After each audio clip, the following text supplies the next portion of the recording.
Bawat isa, a blessed Wednesday sa ating lahat. Ayan, pasensya na po at late na naman ang ating morning devotion. Meron kasi akong bisita kanina at mahalagang ma-attendan ko siya or makausap ko siya, no, para ito sa gawain dito sa Binyan. Ayan. Kaya inuna ko siya, no.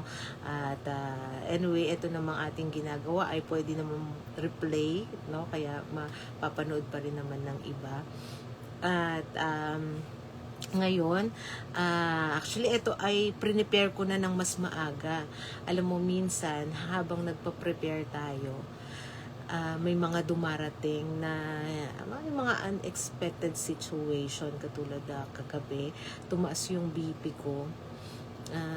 Di ko alam kung dahil doon sa nainom kong kape, kasi hindi naman talaga ako nagkakape, and yun ay pure kasi yun, or talagang healthy coffee naman siya, pero sa tingin ko hindi talaga akma sa akin dahil nagpa-palpitate ako.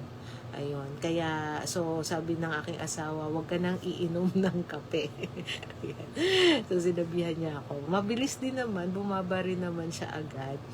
At saka, siguro isa na rin yun yung itong mga nakaraang araw, no, medyo kulang tayo sa tulog. So, napakahalaga po talaga ng tulog. Ayan. So, nagkape pa ako, kulang na nga sa tulog. Ayun. So, medyo tumaas yung BP ko. Pero, praise God naman, no, nagpray yung asawa ko. Sabi niya, Arika, mag-pray tayo. Hinawakan niya yung kamay ko. And, napaka-powerful talaga ng panalangin. Ayun. After no, nakatulog ako, and pagkagising ko, binipinyak, bumaba na, no, yung aking BP. Kaya siguro isa rin yun, no, kulang sa tulog, plus nagpa-trigger pa doon is yung coffee nga na nagpalpitate yung aking heart. Pero nagpapasalamat ako sa Panginoong Diyos, no, na today I'm okay, and let's continue our morning, hindi na siya morning, afternoon devotion. Ang weather ngayon dito sa amin, kung mapapansin niyo po yung ilaw ko, biglang nagbabago-bago, ayan, nag-iiba-iba, kasi biglang kukulimlim, tapos biglang aaraw, so nag-a-adjust din yung color ng monitor. Ganun yung weather namin dito. Kaya kung mapapansin niyo na bigla siyang nagbabago-bago, dahil po yan dito sa liwanag na nanggagaling sa bintana ko. Ayan. Anyway, tayo ay mag-proceed na, no? And katulad ng dati, bago tayo mag-umpisa sa ating morning devotion o sa ating daily devotion, tayo muna ay manalangin. So, inaanyayahan ko pong bawat isa, tayo ay yumuko at manalangin. Panginoon naming Diyos na makapangyarihan sa lahat, Ama, muli maraming salamat sa oras na ito, sa pagkakataon na kami ay gaganap ng gawain sa araw na ito. Ama, maraming salamat sa paghaplos mo po sa akin kagabi, sa pagpapagaling sa akin at sa pagkakaloob ng masiglang pangangatawan ngayong umagang to, ngayong araw na ito, para magampanan ko ang aking mga obligasyon. Patuloy mo po akong haplusin, pagalingin, at samahan, Panginoon, sa pagbabahagi ng iyong banal na salita. Tulungan mong maibahagi ko ang iyong mga salita ng tama at may kalinawan. At hinihiling ko rin ang iyong pagbasbas sa lahat ng mga anak mo na nakikinig at makikinig ng live na ito, mga manunood ng replay ng live na ito. Patuloy mo pong kasiyahan ng iyong banal na spirito, bigyan mo po ng karunungan para maunawaan ang iyong mga salita, at patuloy na maisabuhay, Panginoon, ang iyong mga aral. Bigyan mo po kami ng liwanag sa aming buhay, na siyang makikita ng lahat ng mga taong nakakasalamuhan namin, na ito ay liwanag na nagmumula sa iyo, Ama. Idinadalangin din namin, Panginoon, ang patuloy na pag-iingat mo sa lahat ng mga mahal namin sa buhay na malayo sa aming piling, sila man ay nasa trabaho, sila man ay nasa paaralan o anuman ang kanilang pinagkakaabalahan.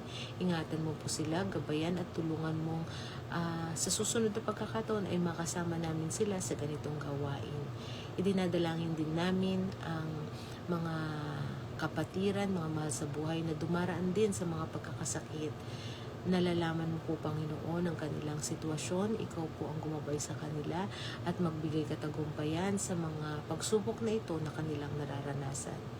At ang mapatuloy din namin hinihiling na linisin mo ang aming puso't isipan. Patawarin mo po kami, Panginoon, sa aming mga nagagawang kasalanan. Ito man po ay lihim o hayag. At muli ang lahat ng ito ay dalangin namin sa matamis na pangalan ni Jesus. Amen. Amen. A blessed day po ulit sa ating lahat. And katulad po ng sinabi ko kahapon, today we are going to tackle 2 topics. I-advance natin yung isa dahil sa hindi pala advance, no? Kasi late tayo kasi nag-start tayo ng Tuesday. Supposed to be hindi, tama. Ang gulo ko, no? Sorry. Nag-intro tayo ng day, yung Monday, which is supposed to be day 1, no? So, introduction tayo doon. So, late tayo ng isang araw. Ayan. So, hahabulin natin yan today.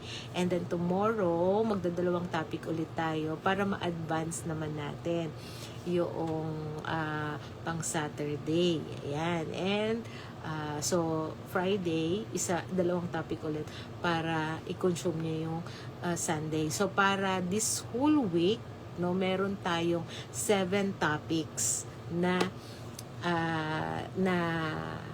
napagdaanan o napag-aralan. Ayan. So makomplete natin itong week na ito. Ano? So dito sa ating training camp, no, sa ating Youth in Action. So katulad din ng binanggit ko, babanggitin ko ulit yung sinabi natin noong Monday sa introduction na kahit Youth in Action ito, hindi lang ito pang youth. Yan, tandaan natin, no? Tayong lahat ay merong kalakasan na kaloob ang Panginoong Diyos sa atin na kalakasang pangkabataan. Yun yung ating faith, no, sa ating Panginoong Diyos. So heto na ang ating day 2, no. Tayo ay magpatuloy.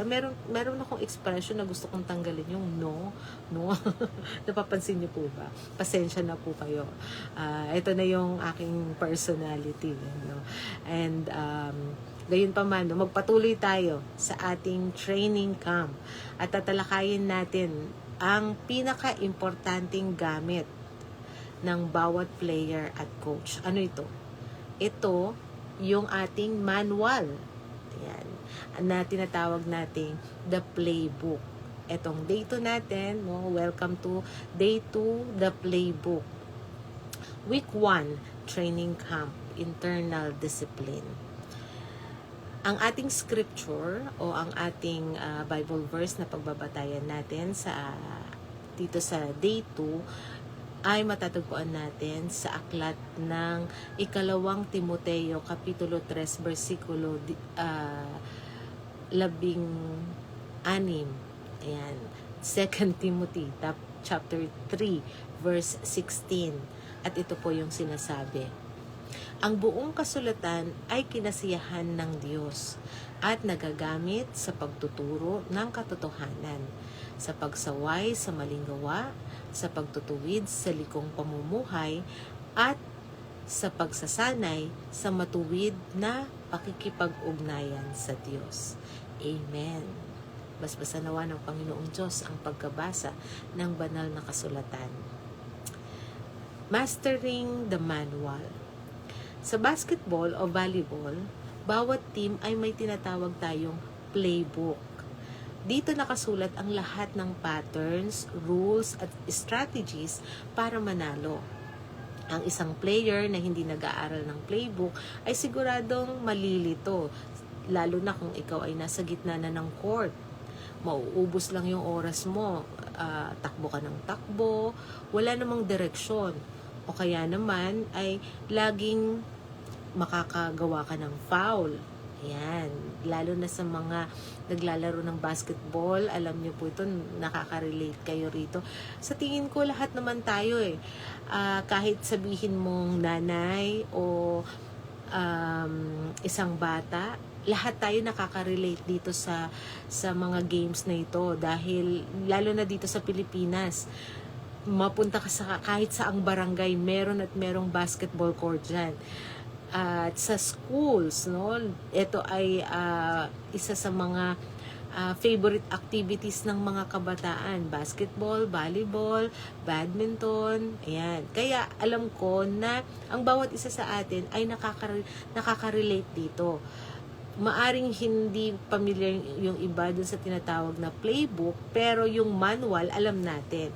Lahat tayo ay merong manual sa mga ginagawa natin. Merong manual para sa pagtuturo, merong manual sa pagkukumpuni, merong manual sa pagga-gardening. Sa lahat may mga tinatawag tayong manual. Gayun din sa paglalaro, meron din silang manual. Sa ating buhay Kristiyano, ano yung ating manual? Siyempre, ito yung Bible, ang ating ultimate playbook. Kung tayo ay manlalaro, meron tayong playbook sa ating mga Kristiyano. Ito yung playbook natin, ang Bible. Bakit? Ito yung nag-guide sa atin. Ito ang salita ng ating Panginoong Diyos. Hindi lang ito libro ng mga kwento, ito ang ating technical manual para sa tamang action na dapat natin gawin. Para sa mga youth, minsan akala natin ang Bible ay puro bawal, 'di ba? Kasi diyan nakasulat yung mga rules. So minsan yaan ang iniiwasan ng mga kabataan, yung mga bawal. Pero sa totoo lang, ang playbook ay nandyan para proteksyonan at siguraduhin magiging MVP ang isang kabataan na manlalaro o ang isang manlalaro. Ngayon sa atin naman, ang Bible ay nandiyan para proteksyonan tayong mga Kristiyano sa ating buhay. Kapag hindi mo alam ang salita ng Diyos, madali kang madaya, madali kang malito, at maaring mali ang maituro sa iyo, no? Sa school, sa social media. So, to be a youth in action, you must first be a youth in the world. Yun ang tandaan natin. Ito ang kahalagahan ng Biblia. Para naman sa parents, bilang assistant coaches, tungkulin nating siguraduhin na pamilyar ang ating mga anak sa playbook o kumbaga ay dapat alam nila kung ano ang dapat nilang gawin sa kanilang buhay. Hindi sapat na sinasabi lang natin, basahin mo ang Bible. Kailangan nilang makita na ito ay mismo, no, binubuklat natin ng mga magulang. Nakikita dapat sa atin. Tayo ang example, maging example para sa kanila. Gaya ng pag-aaral ng aking anak na si Christine. Sa kanyang mga lessons, kailangan din ng disiplina sa pag-aaral ng salita ng ating Panginoong Diyos. Ayan. Kaya tayo rin, no, ng mga parents, tayo yung nagdidisiplina sa ating mga anak, tulungan din natin na makita rin nila sa atin itong bagay na ito na masusundan. Kumbaga, leading with example. Ito yung pinaka mabisang paraan para tayo ay makapagturo. Yan, yung makita nila sa atin, yung ating itinuturo. Yan. So, tandaan natin, ang tagumpay sa court ng buhay ay hindi nakadepende sa swerte, kundi sa kung gaano natin sinusunod ang plano ng ating head coach na nakasulat sa kanyang salita. Sino yung ating head coach? Ang ating Panginoong Jesus. At ang Biblia, ang salita niya, salita ng ating Panginoong Diyos. Ito, no, yung ating manual. Ito yung ating playbook. Ito yung paraan para tayo ay maging matagumpay sa ating buhay Kristiyano. So, the In-Action Challenge para sa mga youth, huwag mo lang basta basahin ang Bible ngayon. Pumili ka ng isang play or isang verse at subukan mong i-apply sa iyong buhay. Yun yung pinakamahalaga. Yung mai-apply natin ito. Halimbawa, kung ang nabasa mo ay tungkol sa pagpapakumbaba, subukan mong huwag makipagtalo sa kapatid mo o kaibigan mo, lalo na ngayong araw na ito na narinig mo itong mensahe na ito. Pilitin mo na maipakita ang iyong pagpapakumbaba sa iyong pananalita, sa iyong pagkikilos, sa iyong gawa. At lalo't higit sa iyong mga magulang. Para naman sa mga magulang, magkaroon tayo ng playbook review. Ayan. Ano yung playbook review? No? Ito yung itanong natin sa ating mga anak, anong verse ang tumatak sa iyo ngayong araw na ito? Ayan. Turuan natin silang magbasa ng Bible verse at tanungin natin kung ano yung Bible verse na tumatak sa kanyang isipan. Ibahagi rin kung paano nakatulong ang isang particular na scripture sa ating mga desisyon, sa ating trabaho, sa ating bahay. So, in that way, naia-apply din natin ito sa ating buhay. So, heto na ang ating pang day 3 na tayo. So, doon natin, hanggang doon, yung topic natin ng day 2. Dito naman tayo sa day 3. Ayan, mabilis, Mabilis yung ating pacing. Pagkatapos nating makilala ang coach at basahin ang playbook, kailangan naman nating pagtuunan ng pansin ang ating stamina. Alam nyo, itong day 2 at saka day 3, connected to. Bakit? Sa sports, kahit gaano kakagaling, kung mabilis kang mapagod o ma-burn out, o ma-out of breath, hindi mo matatapos ang laro ng mahusay. Gayun din sa ating buhay Kristiyano. Okay, alam mo nga yung scripture, pero hindi mo naman siya mai-apply sa iyo at hindi mo rin na i-exercise. So, madali ka ring maligaw o madali ka ring manghina sa iyong pananampalataya. So, kailangan mapalakas din natin yung ating faith sa ating Panginoong Diyos. So, day 3, conditioning the heart. Dito sa ating week 1 na training camp, internal discipline, ang ating scripture dito sa ating day 3 ay matatagpuan naman natin sa aklat ng Proverbs chapter 4 verse 23 o Kawikaan kapitulo 4 versikulo 23. Ang sabi, pakaingatan mo ang iyong puso ng higit sa lahat sapagkat ito ang bukal ng buhay. Amen.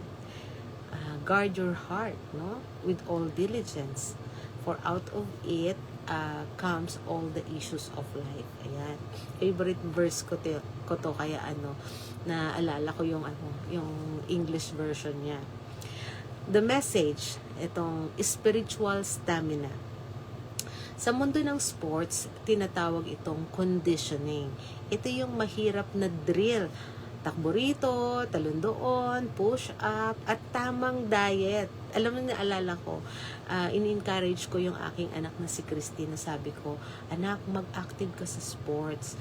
Kasi, doon, merong kasing importanteng training na dala ang sports.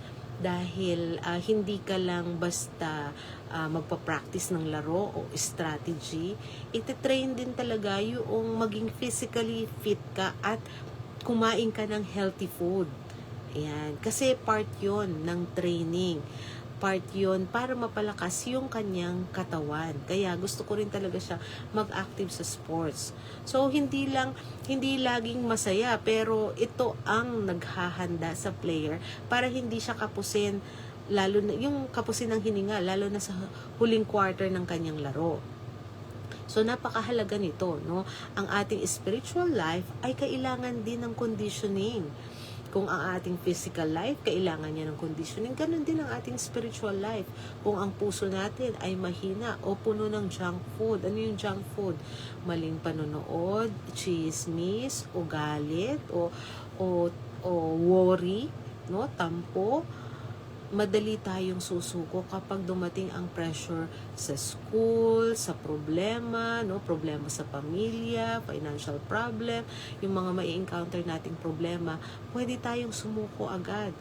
So, para maging youth in action tayo, kailangan ng pusong may endurance. Para sa mga youth, ang isang spiritual conditioning ay yung iyong pananalangin at pagsamba. No? Yung pagsamba na may pananalangin. O lagi kang lagi kang nananambahan, lagi kang lumalapit sa Panginoong Diyos, lagi mo siyang kinakausap, nagke-create ka ng relationship mo sa ating Panginoong Diyos. Pinagtitibay mo yung relationship mo sa Kanya. Minsan nakakatamad mag-pray, di ba? Tama ba ako? O mag-devotion. Napapansin natin yan kasi minsan, di ba, sa una, active ko, pero habang tumatagal, lalo na kung palagi mo nang ginagawa, parang, ay, tinatamad na ako. Parang nakakatamad. Ayan, ganun din naman yan sa sports Parang minsan nakakatamad na mag-warm up, mag-exercise. Pero tandaan natin, ang player ay ang ating oxygen, no? Kung hindi kahihinga sa presensya ni Lord, mawawalan ka ng lakas, mawawalan ka ng strength para labanan yung temptation sa paligid mo. So, ganun yun. Kailangan, katulad ng isang player na kailangan niyang nag-e-exercise siya para yung hininga niya, no, mas lalo, yung oxygen, no, mas lalong maging matibay yung kanyang katawan, yung kanyang breathing. Ganun din sa ating buhay Kristiyano, kailangan natin na lagi nating ginagawa itong pananalangin, pag-attend ng devotion, pagbabasa ng kanyang salita, para mas lalo tayong tumibay sa ating pananampalataya. So, kung hindi tayo hihinga sa presensya ng Panginoong Diyos, di ba, mawawalan tayo ng lakas para labanan ang mga temptation sa ating paligid. So, huwag nating hayaang mapagod ang ating puso sa paggawa ng tama. Para sa mga magulang, parents, tayo ang strength and conditioning coaches ng ating mga anak. Kapag nakikita nating nagiging irritable o tamad ang ating mga anak sa spiritual things, baka kailangan natin silang i-heart check. Siguraduhin natin ang diet ng ating tahanan. So, yung diet na sinasabi natin is yung nakakain ba nila yung tamang salita ng ating Panginoong Diyos araw-araw, no? Yung spiritual food. So, nakakakain ba sila ng tamang puno ba sila ng encouragement at pananampalataya? Yun. So, titignan natin mga parents kung nakukumpleto natin, nanonourish natin ang ating mga anak ng salita ng ating Panginoong Diyos. Kung naipapadama natin sa kanila yung pag-ibig na nagmumula sa ating Panginoong Diyos, nakukumpleto ba natin, no, yung encouragement na kailangan nila. So, tulungan natin silang bumuo ng habit na unahin ang Panginoong Diyos bago ang lahat. Gaya ng aking anak na si Christy na naghahanda, no, para sa kanyang college life. Kailangan niya ng mental at spiritual stamina para sa mga mahihirap na pagdadaanan niya sa college. Ganon din tayo sa ating pananampalataya. Train our heart today. And so, the challenge, no, the in-action challenge natin dito para sa mga youth, mag-set tayo ng digital fast ngayong araw na ito. Subukang bawasan ang screen time ng 1 hour at gamitin ang oras na yan para makipag-usap tayo sa ating Panginoong Diyos. Ito ay isang exercise para magkaroon tayo nitong self-discipline. Para naman sa mga magulang, kumusta yung ating puso o ang puso ng ating mga anak? Kumustahin natin yung puso ng mga anak natin ngayon. Huwag lang itanong yung tungkol sa mga grades o huwag lang natin itanong kung nagawa mo na ba yan, ganito. Itanong kung ano ang nararamdaman nila o kung ano ang kanilang mga pinagdaraanan. Ipagdasal sila na mas lalo silang lumakas para mas maramdaman nila yung support na meron tayo para sa kanila. Okay, so that that ends yung ating day 3. So, etong day 2 at saka day 3, katulad nga ng binanggit ko kanina, so, ano sila, mapapansin mong connected sila kasi hindi pwedeng binabasa mo lang yung Bible, kailangan na i-apply mo sa iyong buhay. At yung pag-apply natin nito sa ating buhay, pinalalakas nito yung ating faith. Yan. So, heto, no, magkakaroon tayo ng combined conclusion para sa day 2 at day 3. Pinagdurugtong nito yung theory na yung playbook o syempre ang Bible, no, at yung application o yung conditioning nito. So, meron tayo ditong tinatawag na sa sports yung the halftime wrap-up, no? Yung susi ng tagumpay. So, days 2 and 3 conclusion natin sa ating pag-aaral nitong itong day 2 and 3, nakita natin na ang isang mahusay na player ay hindi lang basta magaling, kundi handa. Yan. Hindi sapat na alam mo yung mga rules. Dapat kaya mo rin gawin sa gitna ng pressure. Yan. So, yung una, tandaan natin, no? Knowledge plus action. So, the playbook and the practice. Yung banal na kasulatan at yung ating paggawa. Ang Biblia o ang ating playbook, no, sa ating day 2, eto siya ngayon, no? Ito yung tandaan natin. Gaya ng kahit anong manual, wala itong silbi kung nakatabi lang, no? Nandyan lang siya sa shelf, naka-display lang or nasa screen lang. Ang action nagsisimula kapag kinuha natin yung or pag kinuha natin yung mga nabasa natin na ginawa natin sa ating lifestyle o in-apply natin sa ating lifestyle. Sabi nga sa Santiago Kapitulo 1 versikulo 22 or James, no, chapter 1 verse 22, sabi niya sa Tagalog, huwag ninyong dayain ang inyong sarili. Huwag lang kayong makinig sa salita, kundi gawin ninyo ito. Amen. Gawin natin, no, yung nababasa natin sa banal na kasulatan, yung utos ng ating Panginoong Diyos sa banal na kasulatan, i-apply natin ito. So, another is yung discipline, no, plus stamina or conditioning the heart. So, doon naman, no, dito naman sa conditioning plus stamina, no, pumapasok yung paggawa ng tama. Etong paggawa ng tama, no, nakakapagod minsan. Pero kung sa sarili nating lakas, no, kukunin natin, talagang makakaramdam tayo ng pagod.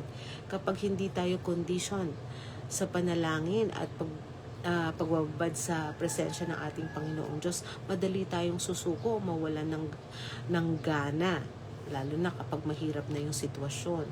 So, ang spiritual discipline, ito yung nagbibigay sa atin ng stamina para manatiling tapat kahit nandun tayo sa parang huling quarter o bakit ba ano bang meron sa huling quarter, andito yung init ng game, no? So minsan pagka andito ka na sa height na to, no, andito na parang isang points na lang panalo ka na, minsan dyan pa bumibigay, dyan ka pa nag-give up. Katulad nung naging topic natin nung nakaraan sa faith in action. Andun ka na, malapit ka na sa tuktok. Minsan dyan ka pa na uubusan ng lakas. Dun mo pa gustong give up.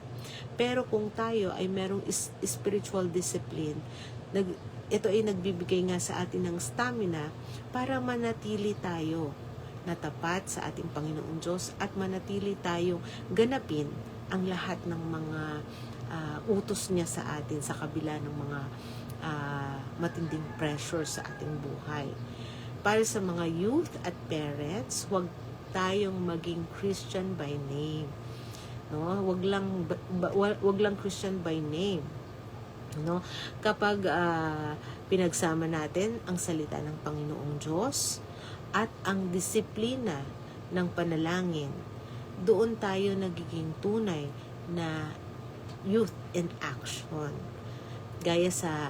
Katulad dito sa aking anak na si Christine, naghahanda para sa kanyang kurso sa computer engineering. Hindi sapat na may libro siya. Kailangan din niyang mag-practice ng coding araw-araw. So, hindi rin sapat, no, na meron siyang computer. Kailangan gamitin niya to, pag-aralan niya, para mas maging mahusay siya. Ganyan din tayo kay Lord. Ang pagiging influencer ay hindi nangyayari overnight. Ito ay bunga ng araw-araw na pag-aaral at pagsasanay kasama ang ating head coach, ang ating Panginoong Diyos. So, our final word for today, ang tagumpay sa court ng buhay ay hindi nakukuha sa swerte o luck. Ito ay nakukuha sa pagiging tapat sa salita ng ating Panginoong Diyos at pagiging matatag sa ating pananampalataya. So, ready na ba tayo para sa susunod na ating game? Ayan, maraming salamat sa pagsama nyo sa akin dito sa dalawang topic na ito na ating napag-aralan sa umagang ito. At bago tayo magtapos dito sa ating morning devotion, tayo po muna ay yumuko at manalangin.